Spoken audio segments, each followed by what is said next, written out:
Center at doon sa Disneyland, yan yung ginamit nating bubong. Kaya yan yung polycarbonate, hindi po natin tinipid yung material dito sa inyong lugar na ito.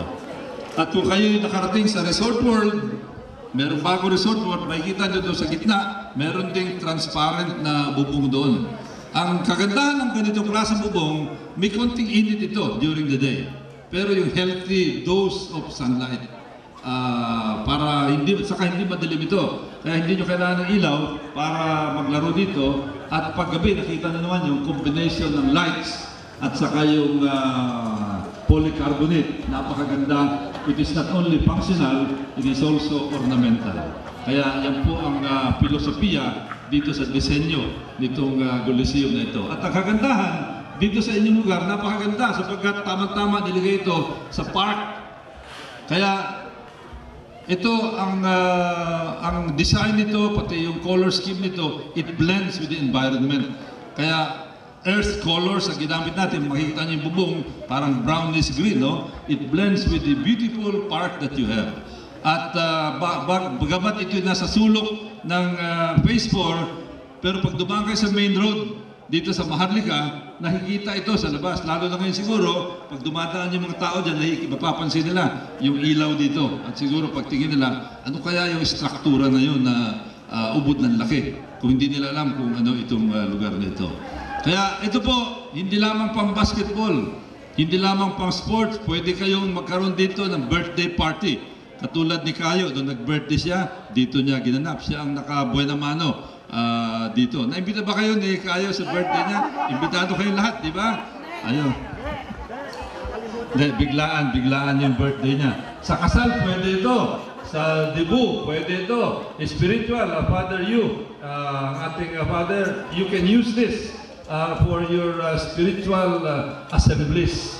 Kasi kung, let's say, gusto niya ng misa dito, pwede rin dito. Kasi medyo maliit ito, multipurpose building rito. Pwedeng cultural, pwede sa maraming bagay. O kaya, just plain social. Pag wala kayong magawa, andito po.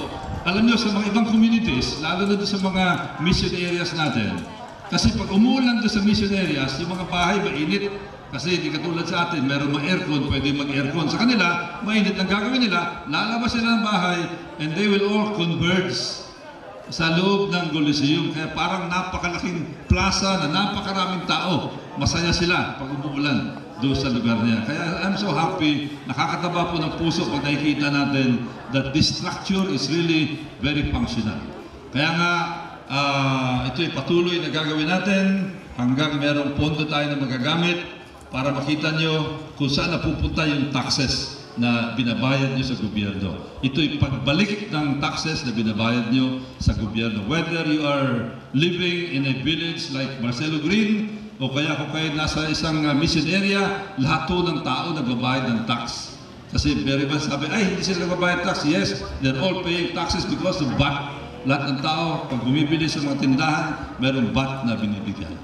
At itong ganitong klaseng proyekto, gumanda ang pagpapagawa nito, na naging madali yung ating contractor na si Ding halimbawa, hindi po nahirapan sapagkat dito nakita natin yung magandang koordinasyon, una, ng inyong Homeowners Association sa pamumuno ni Lino Oreta at ang ating barangay sa pamumuno ng ating barangay captain na si Chris Aguilar, 10 ng kanyang makagawad, and of course, our good mayor, Mayor June Bernabe. Yung tatlong sektor na yan ang tumulong kay Congressman Roy Lagoles para maging totoo yung dream come true ninyo, itong Coliseum na ito sa lugar na ito, na walang ang tawag dito flawless and seamless implementation of this project.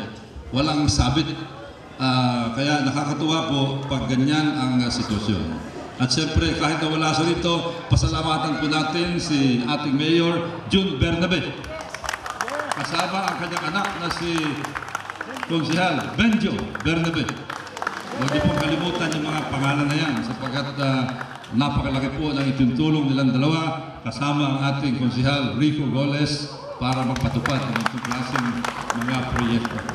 Idadagdag ko na lang Kasi kanina nabanggit na lumalabas sa TV, ang inyong congressman po, tuloy-tuloy pa rin ang aking papel bilang inyong boses sa Kamara de Representante.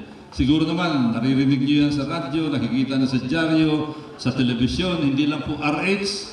Pag pinag-usapan yung sprat list, andun si Congressman Goles. Pag pinag-usapan yung mga public order, andun po si Congressman Goles. Pag pinag-usapan yung Information and Communications Technology, I happen to be the author of the Department of Information and Communications Technology Bill, andun din po si Congressman Goles. Pag pinag-usapan ng energy, bukas magkakaroon kami ng hearing sa Committee on Energy, Renewable Energy, andun din po, nasa gitna din ang inyong congressman. Halos lahat po ng mga importante mga bagay ay pinipilit ko sa abot na aking makakaya na maging boses ninyo sa Kamara de Representantes.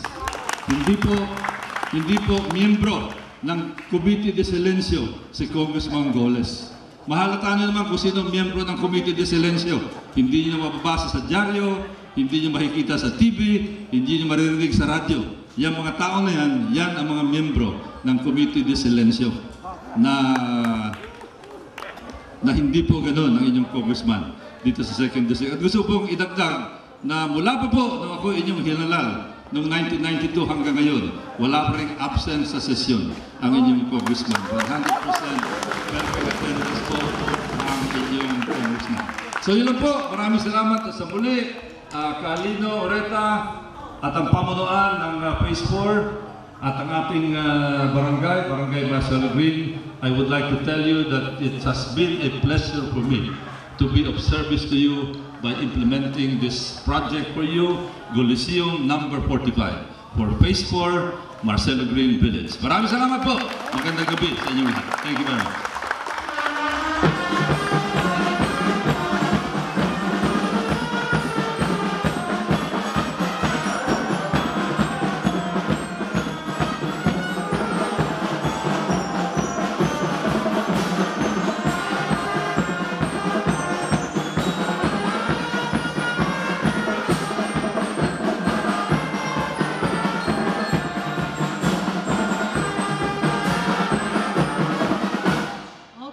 Thank you very much, Congressman.